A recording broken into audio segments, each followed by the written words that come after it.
Hello there, and welcome to What's the Point? A question we should all be asking ourselves, and the podcast by brand architect Bill Ellis that will help you discover, clarify, and live your purpose. Hello, everybody, and welcome back to What's the Point? You know, I was thinking this morning how amazingly blessed I have been at the seemingly endless list of high quality, informative guests that I've been able to get on the show. And that is certainly going to be evidenced again today. Today, I'm very happy to be speaking and welcoming a new friend, but a close friend in a short amount of time, Bernie Frazier. Hi, Bernie. Hi, Bill. How are you? I'm very well, thank you, and thank you for your time. Uh, what I've said from the start of this podcast is there's a lot of people that I'm going to have as guests that you may know, but there's probably that many more that you don't know, but you should. Well, today is one of those. Bernie is a sought after speaker. She's a published author, both of her own book, which we'll talk about, Your Success is in You, published in the New York Times. Woo. She is a strategic advisor. I love this one, an empowering cheerleader, a trusted confidant, and her mission is to help people overcome barriers to create greater career success and satisfaction. And I know from talking to her, and we'll expand on this, that leads to more personal success and happiness. So, Bernie, again, thank you for joining us. Oh, thank you. I'm so excited to be here with you. Good. So Bernie is the founder and president of Career Compass LLC, where she does one-on-one coaching, and as mentioned, she does a lot of speaking. Tell us a little bit about what your purpose specifically with Career Compass is. Great question. You know, there are probably a couple of things from a primary standpoint. Certainly, one is career strategy or career coaching, depending on which term you prefer, and really helping people who are what I call bored, burned out, or frustrated with their career. There's some people that, whether they have left their organization voluntarily or involuntarily, they find themselves looking for a new job and they need some help.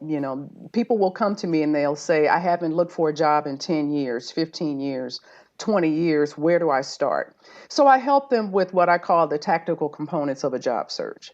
I also have clients who things may be going very well with their current employer, but they're trying to figure out how do they continue to grow and really needing someone who's kind of a career navigator who can help them Mm-hmm. to take a more strategic approach to their career and get themselves positioned in ways that will allow them to continue to bloom where they're planted. Then I have other clients who, again, they've reached a point in their career where they just don't have the satisfaction that they used to. And some people know what they want to do, but they don't know how to build a bridge to it. Others, they're Mm-hmm. clueless. They say, I've done this work for 20 years. I have these skills, these experiences, these successes, but I don't know what to do with them now. I don't know where I want to go. So, in all of those instances, I work with the clients to help them figure it out, so to speak.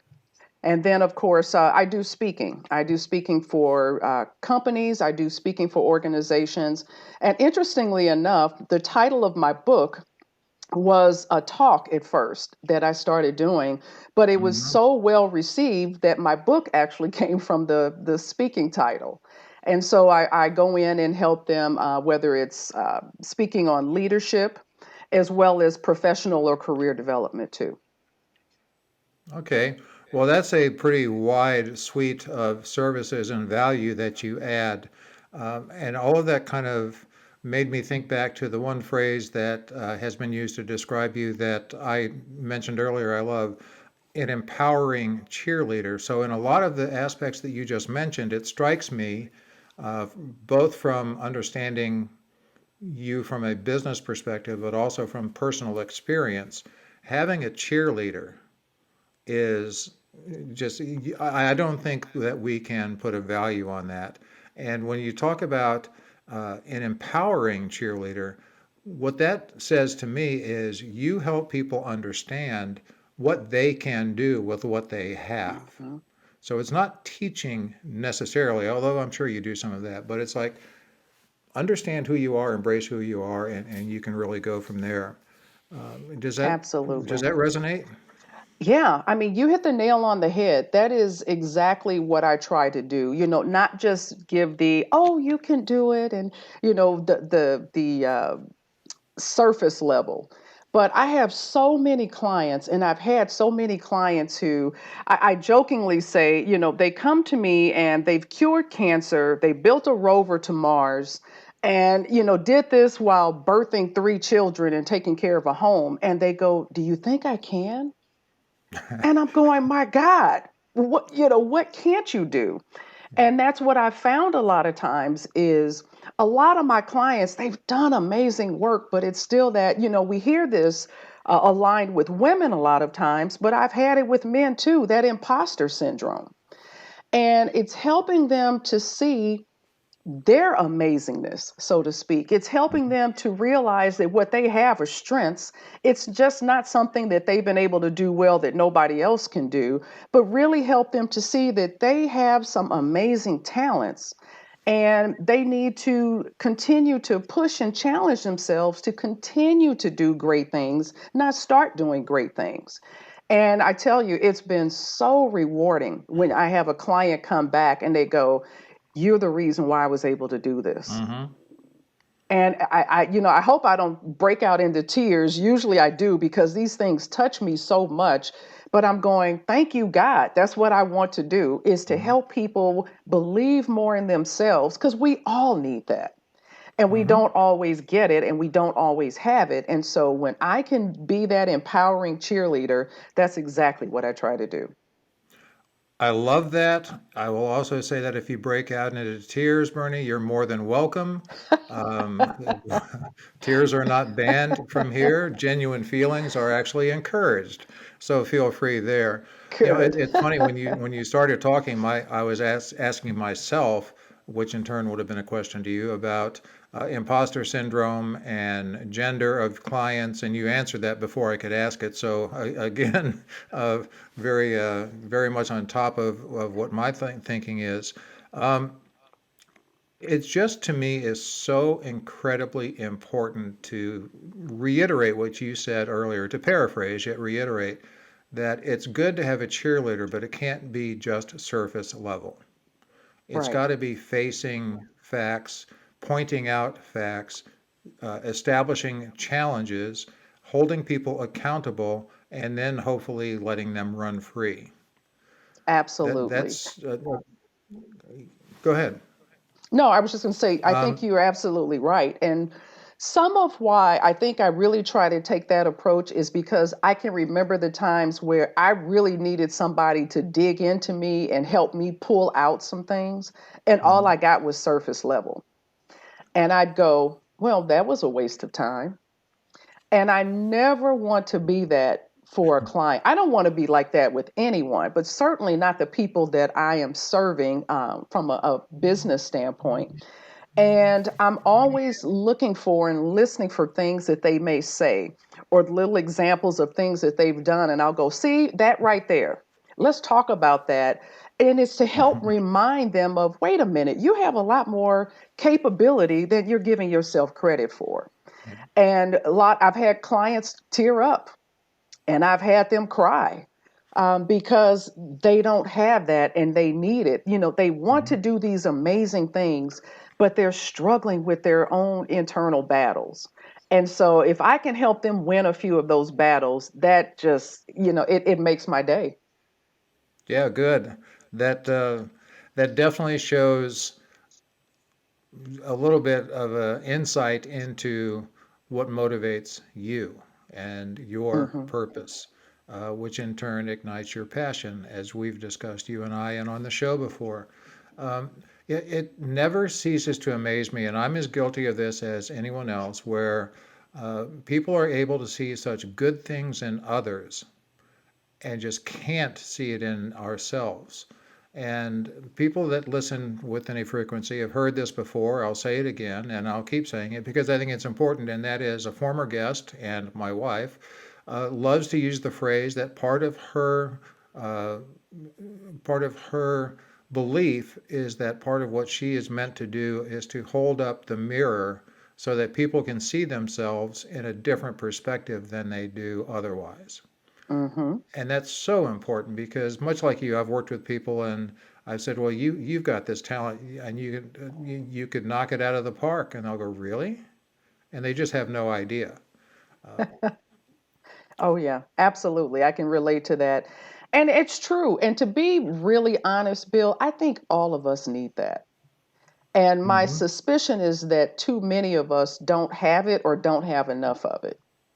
And I think that there are so many. I heard he was actually a pastor once, and he talked about the number of, amazing works that were in the graveyard because people didn't bring them forth. Mhm. And I know just in the years that I've coached clients, I think so many, they want to do these amazing things, but that fear, the doubt, and the unbelief, it just takes over them.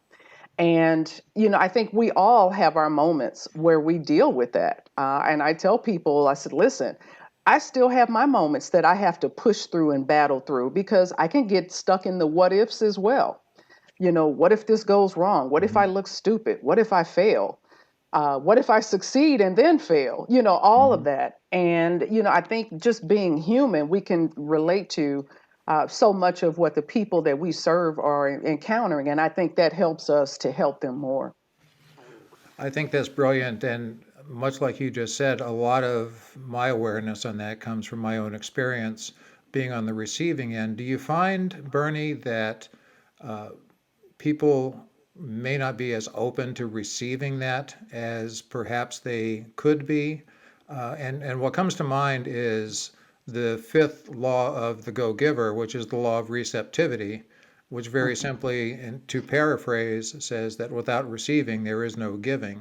So if people like you are wanting to coach and share your value and point out great aspects to people, but they are just unwilling to or unable to see and accept that, that's a bit of a challenge. Do you find that lack of receptivity to be frequent? Well, it's interesting because I'm dealing with people who are looking for coaching and they're looking for insight. And so I probably don't encounter as much pushback as I would, let's say, if I were just at a dinner party and I'm striking up conversation with different people. But I'm usually, I'm working with people who they're looking for something. Hmm. They're looking for someone to push them or hold them accountable or help them to navigate through. And I don't know if they are expecting the encouragement part or if I surprise them with it, but I do talk to them about that as well. I said, I will push you, I will challenge you, I'm going to be honest with you. I said, but I'm going to cheer you right into success. And so again, I think it's probably because my audience is slightly different than me Hmm. just encountering, say, someone on Yeah, the street or your average Joe. that makes sense. But let me follow up and take a little bit of a deeper dive on that. Uh, how long or difficult a journey was it for those people, do you think, to get to the point of being open? In other words, how much pain or how much, in their mind, failure or lack of achievement did it take for them to get to the point of being open? It varies. It really does vary. And I probably can't give you an exact number, but I will say this much. My target audience is primarily people who are 35 and older. And the reason why it's not to, discriminate against those who are younger because that's not a hard cutoff, just a Hmm. general guide. But the reason why is a lot of times in order to understand things I will share, in order to move through some of the processes that I may incorporate or add to a coaching program, they need some years of experience behind them. And I always say, until you've worked the long hours, you've had the crappy boss, you were frustrated, the politics and all of this, there's some things that just won't truly resonate with you. Now, I will say this much. I have noticed a very interesting dynamic that when people come close to 40, there's that restlessness that starts to kick in. And it's usually somewhere between 38 when it starts. And I see it through people who are about 48, maybe 46. And I think some of that, wow, kind of that proverbial I'm halfway done Mm. starts to kick in. And they start looking back at the last 20 years. And then they look forward at the next 20 and go, do I want to keep doing the same thing? How do I make this next 20 count? And so, in that sense, I will see people, start to open up more, but I also see where there's a lot more struggle. And most people will want to move forward, but I've had some clients where even as we've worked together, they're just afraid to pull that trigger. And so it really does vary, though. I wish I had an exact formula for it, but everyone is in a kind of a different place, and they have these aha moments when they get them, and it's really hard to prescribe when someone will actually get there.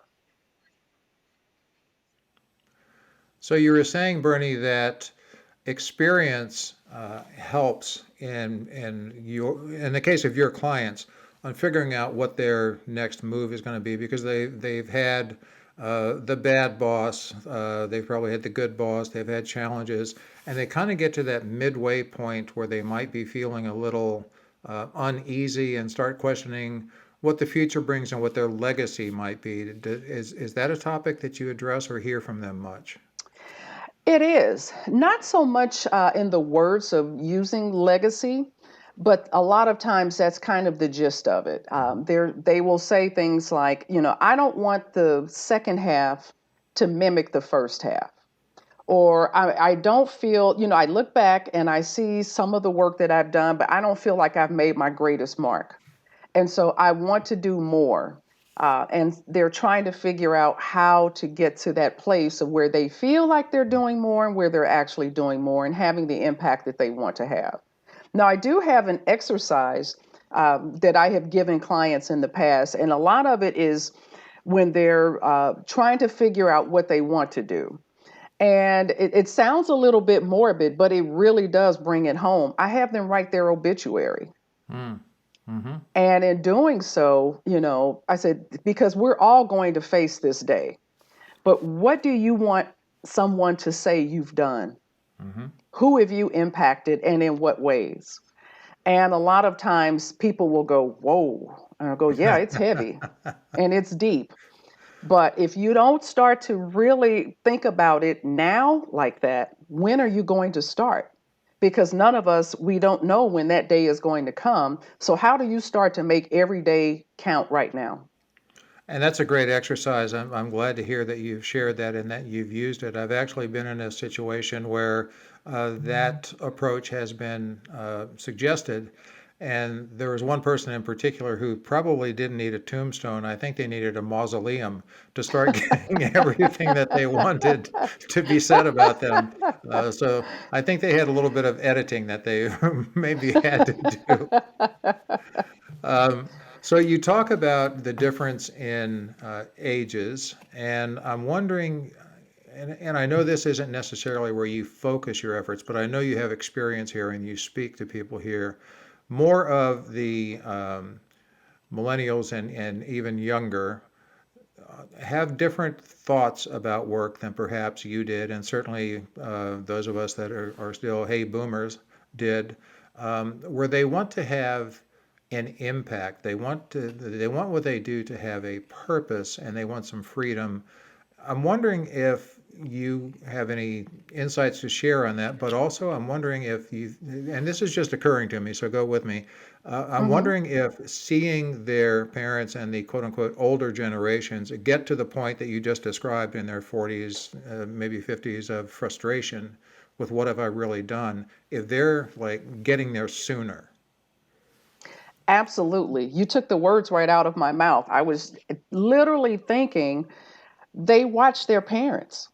Their parents traveled all the time, and, they worked from 7 a.m. until 6 p.m., and then they had enough time for dinner, and then the parents logged back on.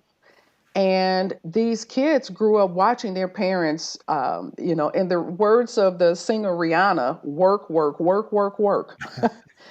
And they started thinking, you devoted all this time, you've put in all of this energy with this organization, and they just laid you off. Mm-hmm. So there's no loyalty to you. So why are you so loyal to them? And I think it's had a profound effect on the younger generations, and they have decided, I will not get caught like that.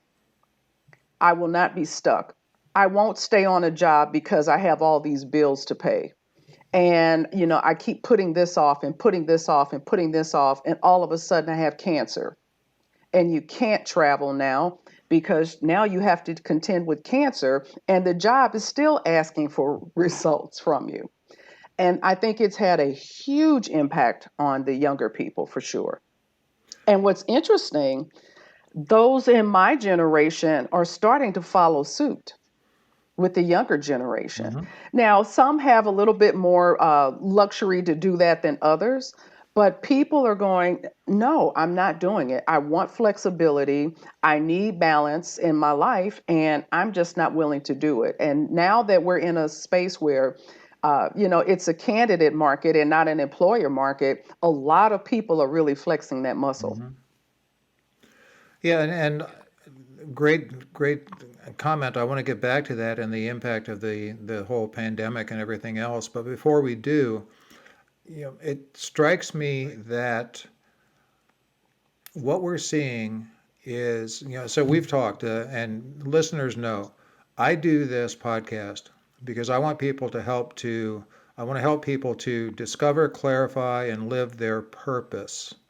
And I believe that it starts with our purpose, why we do what we do, which in turn ignites our passion. And then we keep it going through persistence, which then allows us to grow and evolve our purpose. So it all kind of comes together.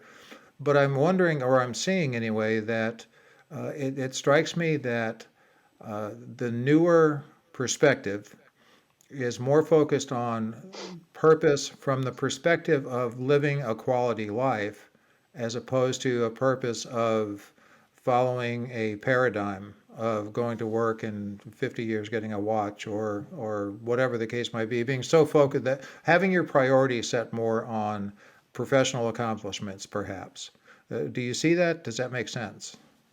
Well, it's interesting. I've had a lot of clients who they don't mind working, but it's more the what they're doing, Mm-hmm. where they're doing it, and with whom they're doing it. Yeah. And so they want to feel like they are having more of an impact, that it is calling upon them their best selves. Mm-hmm. And that they are, some people doing work that they feel like is their God given calling. And they're trying to figure out, how do I exploit this more? So I would say certainly I'll use 35 as my line of demarcation. I'll say for that 35 and older, it's not about not working, although I don't think anyone would be, opposed to winning the Powerball and at least taking a year off to relax. But it's more about making the work count more for them and not just processing the widget. But why am I doing this? How does this fit? And, am I doing it in a place where I'm valued, heard, and appreciated? Mm-hmm. And I think a lot of times, a lot of people are running into what I'll call the perfect storm, really a storm where they don't feel valued, heard, and appreciated. They're not really enjoying the work, or at least not as much as they used to. They don't feel like their compensation is fair. They're tired. They're burned out. And it's all of these things coming together. But if you talk with most of them, if they could, even if they're going to work for someone else as opposed to striking out on their own, if they had a boss that they felt appreciated them, if they could exercise a little more latitude in decision making. For someone that says, I've been out here 25 years, if I don't know how to do this and how to make decisions behind it, they should never have hired me. Mm-hmm. And so people want to have the ability to make a few of their choices, including, when they work. If I need to start at 10 o'clock or if I need to leave at 2:30, I should be able to do that as long as I'm getting the work done on time, within budget. I'm not breaking any laws or anything like that, and I'm turning in a high quality work product. And so I think if the factors are right, I think people are still wanting to work because they want Mm-hmm. to contribute. I agree. As a matter of fact, I'm working on exactly that premise with a client right now on clarifying and establishing what empowerment means, what empowerment doesn't mean, and along those lines. So you spoke about people kind of seeing things differently, and I'm going to go back to what we've all been through, the pandemic, and how that has changed. You were published in the New York Times talking about, I think, I'm going to paraphrase the title of your article, but finding work in the middle of a pandemic. Mm-hmm. You work with a lot of your clients who are questioning what they had been doing. A lot of them may not be able to do what they had been doing because things have changed. What do you see coming out of the pandemic that would be great advice for people listening to be aware of, whether they themselves are looking to move to that next phase, or whether they employ people and to understand what they are going through? Great question. I'll say from the employee perspective first. I think a couple of things that people need to do. One is remain open. And I think that, new opportunities are constantly coming. And I think a lot of times, if people don't see the right title or hear something initially that just really knocks their socks off, they dismiss it. But I always say remain open. And the other is be flexible. I think we are just living in a dynamic time period in so many ways, politically, economically, health wise, relationship. I mean, you name it. Our world is just upside down. And I think people who are stuck and refuse to bend, they refuse to move, unfortunately, will get left behind. And I think that as people can remain flexible, as people can remain open, it allows it allows them to not be knocked off of their foundation if they get rattled a little bit because of all the things that are happening right now. um, I think that's certainly a big part of it, and I think that as employers realize that their employees can be more flexible, that's a almost a skill that can serve them well, certainly with organizations, as organizations are still trying to figure it out. Mhm. From an employer standpoint, I honestly think that a lot of employers need to take a look at themselves. Mm-hmm. And I think the reason why we are in the midst of this great resignation is because they have pushed too many employees to the edge. We need more. We need more. Oh, and we're taking these resources away, and we need more. And we're going to take more resources away, and we need more. And I think that unfortunately, there are too many work environments out here that are less than desirable. And it's really disheartening because when I talk with clients, I'm asking them about where they work. And I would say over the last 10 years for sure, probably 15, I have been very disheartened at how many people, when they describe their company or the environment, they go, eh. Yeah, And and it used to not be like that. I can remember times when I was working in corporate, you had company paraphernalia, the t-shirt, the jacket, and you were proud to wear it. I mhm. had one client, she was like, yeah, they give us this stuff. She said, I just throw it in a closet. And I think what is going on in these organizations that they are creating environments where people really don't want to be because I don't think they realize they're not getting people's best. People are doing just enough in too many instances to stay off of a performance improvement plan. And that's not good. And I think this is a great opportunity for companies to do a little bit of self examination to figure out what they can do to restore their reputations with employees and not with just consumers.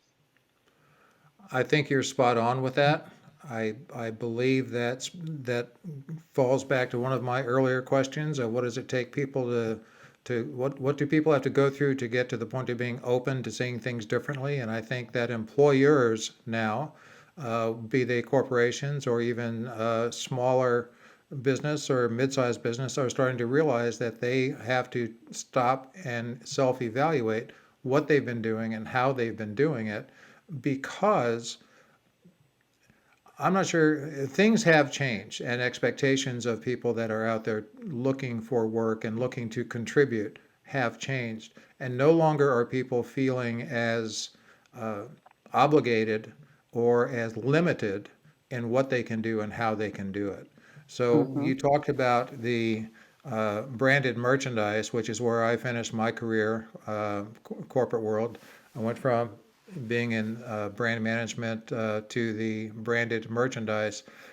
And what I saw even back then, and this is going back a ways, uh, a lot of times the belief was, well, we gave you a logoed jacket. Okay, and that doesn't really help me accomplish what I want to. It's one thing to be having employees say, "Boy, I'd love to wear the company logo," as opposed to here's a company logo wearable. It's a different perspective. Um, Hmm. I'm going to try to be respectful of your time and our listeners' time. Those on YouTube, I am holding up Bernie's book, Your Success is in You. And how to find it, how to buy it will be in the show notes. Or you can just really Google Your Success is in You, Bernie Frazier, and you'll be able to find where to buy it. We can't talk about the entire book, but it is a book that talks about empowering and equipping you to create your best career ever. And again, just to reiterate my view on this, one of the things I love about your approach is you focus on career, but you're very aware of the ancillary impact of career in personal life. Hmm. So, and you also, I think, correct me if I'm wrong, and take this and run with it. I believe you also see the impact in personal lives when careers aren't what uh, they are expected or hoped to be. Absolutely. Absolutely. You know, it's hard to, well, I'll put it like this. I've had a number of clients over the years that say, you should do life coaching too, because career and life go together. Career is a part of life. And it's a big part because it occupies so much of our conscious living. And you have to really almost address both of those, Hmm. because people who aren't happy in their careers, guess what? They take it home. Hmm. People that aren't happy at home, guess what? They bring it to work. And so I want to, try to help them find as much success and satisfaction as I can within the career. So at least when they go home, they're feeling good about where they just left. And Hmm. hopefully that will motivate them to ensure that home is positive as well.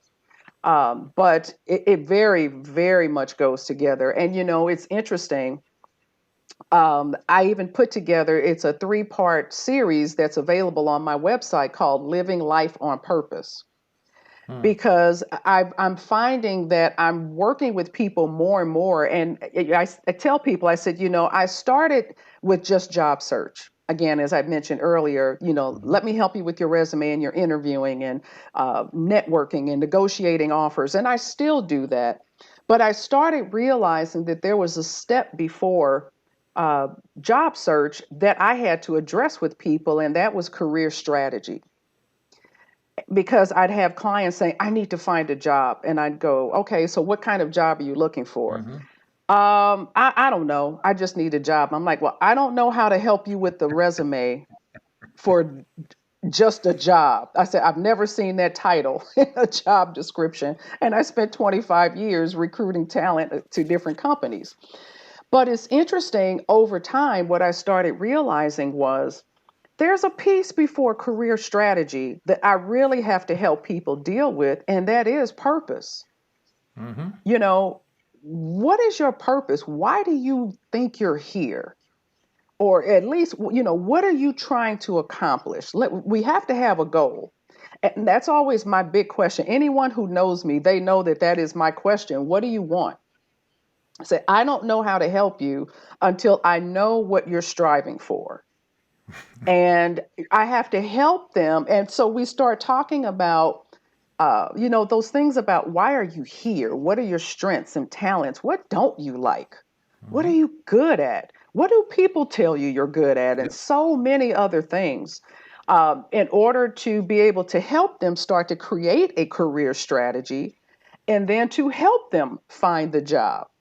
And so it's interesting how that's even evolved over time in my work, but it's very much when I wrote the book, a lot of it was scratching some on purpose, but I said I've got to get people just to think about career strategy first because most Hmm. people don't have a career strategy.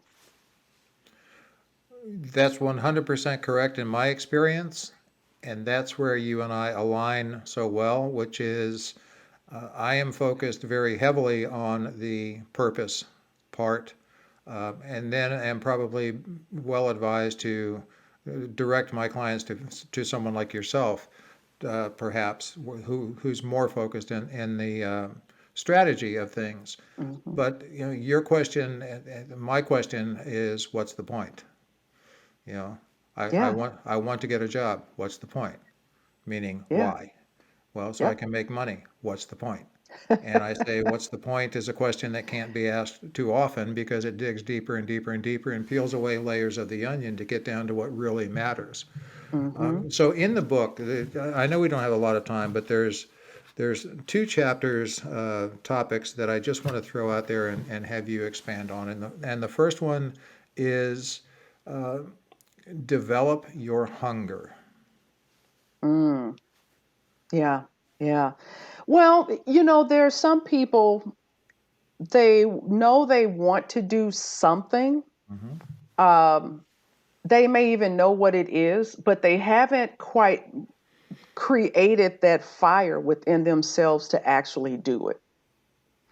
And so, what that chapter is about is even clients that I've had where I could tell, and I remember I can see this one client where I literally asked her, I said, "You're not going to do anything with this, are you?"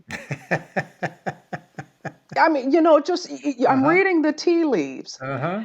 And I said, so instead of us moving forward, we need to talk about why not. Mm-hmm. And, a lot of the reasons were, oh, I know I want to, but when I finish work, I'm so tired. And it went down that path. And I said, you know what? You don't have a patent on tired or busy. None of us does. I said, but you have to find enough desire and enough hunger within yourself that, as I heard someone say once years ago, come hell, high water, low water, or no water, you're going to do it. I said, because when you start talking about purpose, when you start taking purpose to identify your goal, it's going to require of you. Mm-hmm. It's going to require sacrifice. It's going to stretch you in ways that you may not even like. I said, but you've got to have enough hunger in you that no matter what you face, even if you get knocked down, you know you're coming back and Mm-hmm. you're going to continue to move forward with it.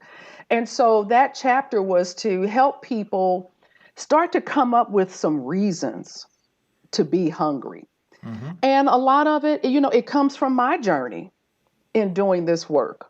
I told a client, I think it was about 2 weeks ago, who is endeavoring to leave corporate and to pursue her own business. And I shared with her, I said, you're married, so you'll understand this. I said, when you got married, I said, was it or was it not a surprise to you that you learned more about yourself than your husband? And she just laughed. I said, yeah. I said, you learned that you're more sensitive in some ways than you thought. You learn that you have triggers you didn't realize. I said, but you learned some good things too. Mhm. I said, when you step into your own business, which she really feels is her purpose, I Mhm. said, it's going to mirror you that same way. And it's going to call on you in some ways that are going to stretch you beyond what you're comfortable doing. Mhm. And I said, if you haven't developed enough fire and grit and that hunger in yourself, I said, you'll quit. I said, so you've got to find that grr, that tenacity to push through. I said, and even you'll have your moments, you'll hit a wall, take a few weeks off, do what you have to do to regroup. I said, but you got to Mhm. come back. And only developing that hunger will cause you to come back. I said, because purpose is not little. Purpose is not what you do, it's who you are. Mhm. And when you're being pulled on not what you do, I said, you can discard what you do. How do you discard who you are? Right. And I said, you've got to have that hunger. And you've got to want it so badly that even when you can't taste it, you still want it. And so that was, as you can see, I get hungry and passionate even with that chapter. But I Well, think it's important because people have to realize purpose is going to stretch you, and you've got to be hungry enough to want it in spite of. so well said throughout the entire commentary and through the chapter. A few things. Purpose is solid. Purpose doesn't change per se. It can grow, it can evolve, but a genuine purpose is there, and it's like you said, part of us. Hmm. Passion can flare and diminish. Initiative, inspiration, motivation, all of that stuff is temporary. And they're all great, but it's not, none of them are 24/7. So if we Right. find our purpose, if we find, in your terminology, that hunger, then persistence is what can keep it going and continue us on our way to pursuing that purpose, whether the passion may fade temporarily or not, whether the inspirational messages we receive, either through reading or hearing, continue Hmm. nonstop or not. I agree. The other chapter, and again, in deference to time, we're going to have to kind of get this one pretty quickly, but it's one I want to touch on, and that's Okay. fear versus fear. Oh, yes. Fear affects all of us. And I think if people could minimize or eliminate fear, so many people would be doing different things. But we allow fear to overtake us. And so in that chapter, I think I call it conquering fear with fear. Hmm. And so the first fear is a term that I heard years ago, and it's false evidence appearing real. Hmm. Because again, as I'd mentioned earlier, we get caught up in the what ifs. Well, what if this fails? What if I Hmm. look stupid? What if what if? And in most instances, and when I say most, I don't mean 51%, I mean probably 98.99 or 99.6. Those things that we fear, they don't happen. Hmm. We have this built up in our minds, and of course, as some of the older generations would say, we take a molehill and we turn it into a mountain in our minds, and it stops us from doing so much in life. And so I say that is the first fear, but you have to conquer that fear with fear. And the second one is you have to face everything and respond.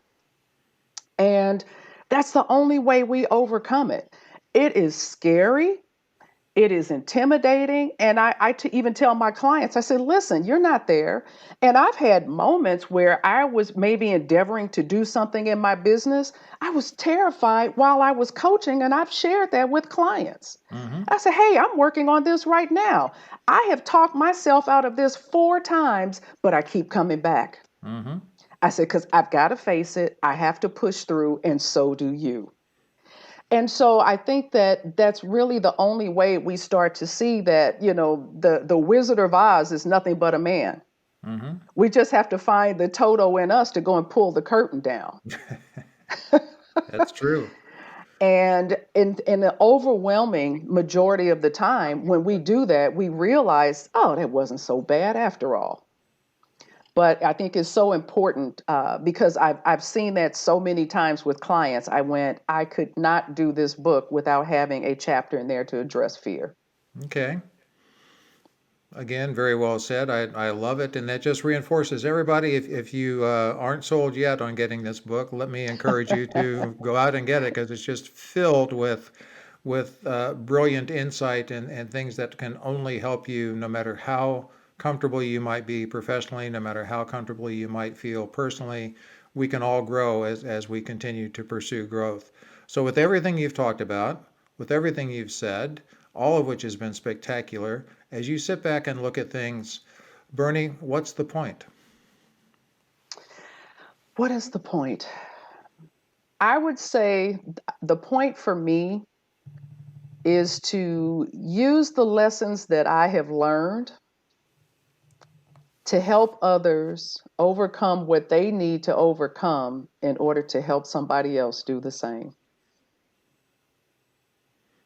That's beautiful, concise, powerful, and Thank so you. very relevant, which is exactly what your book is like, which is exactly what your philosophy is like, and I appreciate that. Bernie Frazier, thank you for your time. All information on how to find the book, how to find Bernie's website, how to find all the free tools and all the insight that's available there, all in the show notes. So let me just once again say, Bernie, thank you so much for your time and for sharing your wisdom with us. We appreciate it. Bill, thank you so much. It has truly been a pleasure. Thanks so much for tuning in. And if you like what you heard, please subscribe so you don't miss an episode. We can promise you'll gain value in every one. Rating and reviewing makes us more discoverable and helps others find out what's the point. And if you'd like to know more about Bill Ellis or contact him, please visit his website, www.brandingpillars.com. See you next time.